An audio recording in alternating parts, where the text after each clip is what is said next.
It's another Wednesday night. We got to talk about Skeleton Crew. So last night, Skeleton Crew episode 3 dropped on Disney+. If you guys have been enjoying Skeleton Crew, I cover all the Disney+ Marvel shows, Star Wars shows, all different types of streaming shows. But one of the things that I want to tell you guys is, some of you might have forgotten this because after the woke-alike, trash-alike, whatever we want to call it, came out, we stopped talking about Star Wars for a little bit. Well, I'm here to tell you guys that as we are 3 episodes into Skeleton Crew, I'm going to return to talk about the Star Wars things I want to talk about. Because this channel, while we talk about Cobra Kai, we have a Cobra Kai podcast, we talk about Marvel, DC, all these great things. When we started this channel in 2020, we had a mission.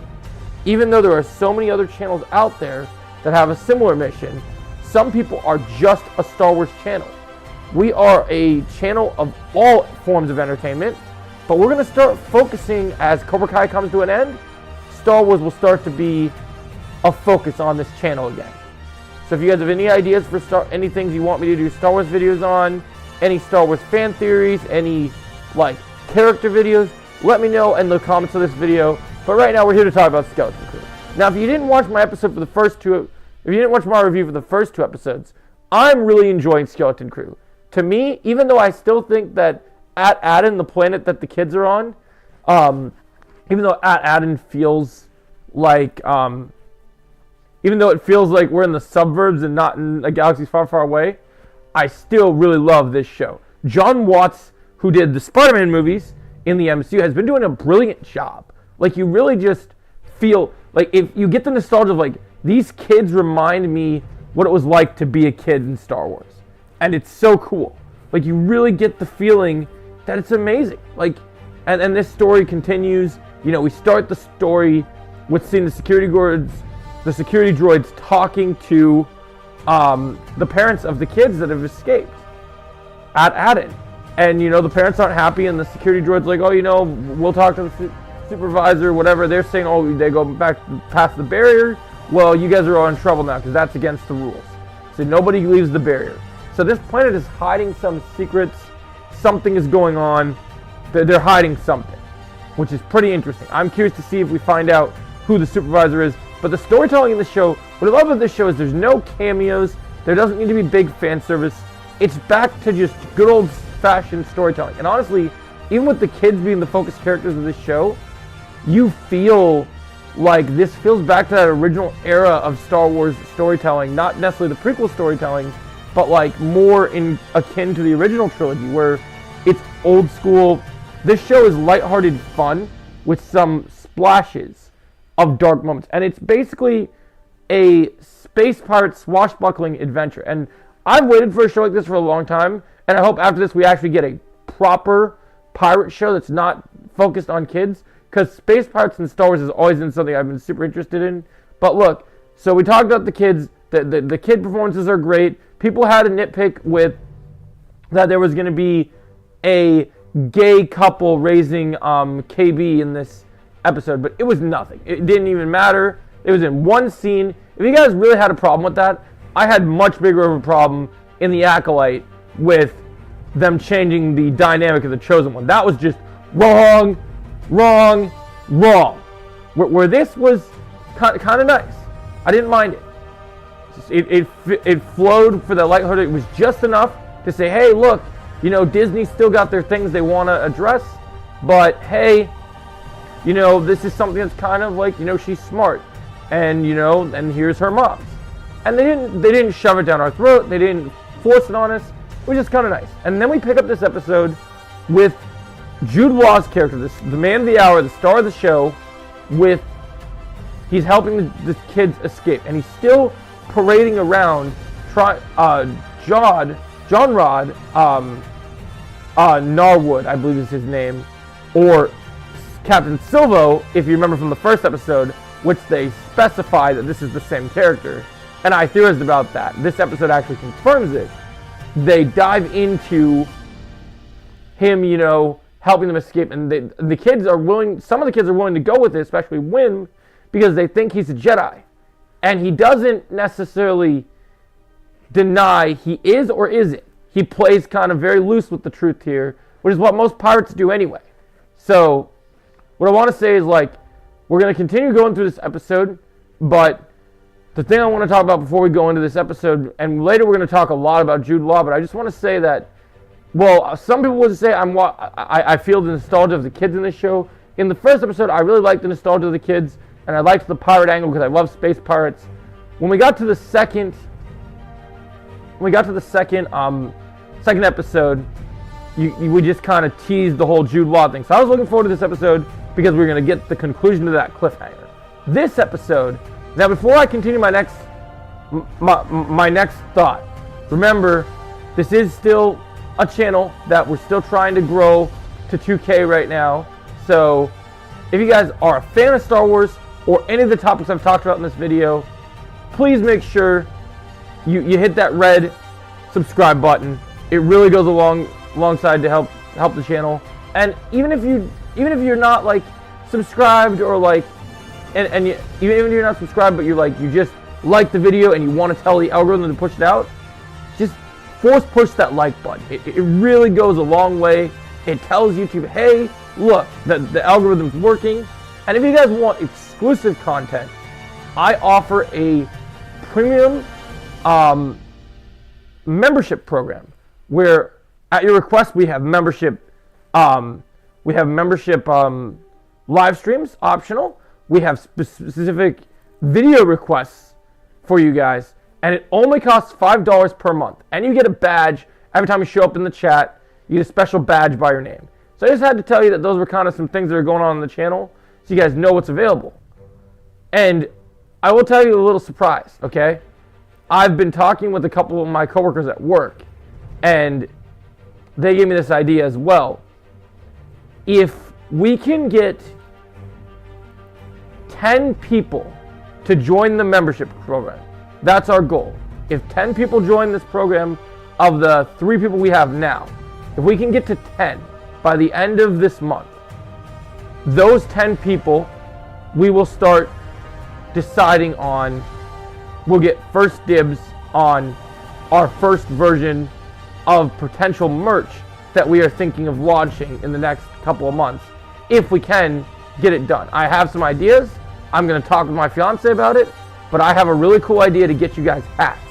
But I only want to give it to the members first. So if you guys join this membership program and you really want extra content, this is the way. But that's enough ads for the video. Back to our regular scheduled program. I plugged myself a little bit. I had to do it. Like a droid, I had to plug myself in to the computer. So as we continue through the episodes, you know, these kids still are kind of on the fence whether they trust this guy. And it's kind of so-so opinion. And as we fall through, we meet this owl character that's kind of like a wise Yoda. And she reveals that our pirate character is known as none other, after the kids debate, taking him with them, all these different things. He basically says they call him a name we've not heard him be called yet, known as Crimson Jack. Now, the reason I mention this is because, now, Star Wars Theory, to give him a shout out, I love the bro to death. Great content. You should definitely buy one of his lightsabers. He has great stuff. But what I will tell you is, he missed something huge in his review.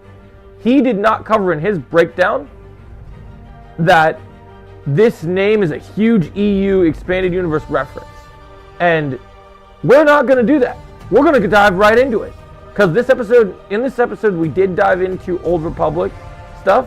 So we did dive into the fact that there is Old Republic stuff in this episode. We learned about some scrolls that were added as kind of a hidden treasure, a treasure planet, if you will, to a reference of certain things that this show's been alluding to.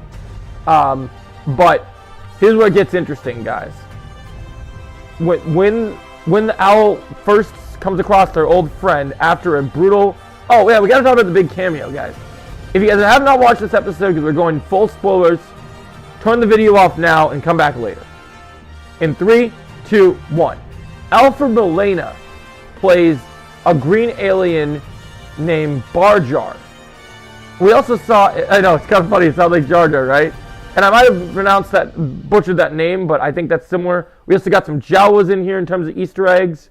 And we got to see we got a better look at this pirate planet that looks like literally Star Wars Tortuga, which is kind of cool if you guys know Pirates of the Caribbean. But also, this episode, as we're getting into the big Easter eggs, we also saw a battle droid. So they love Disney loves these prequel references. Roger. I love seeing a battle droid. It made me happy.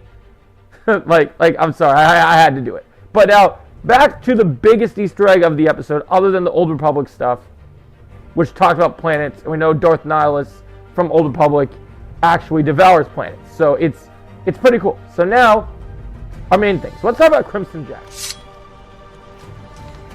And I half expected it to be made of wood.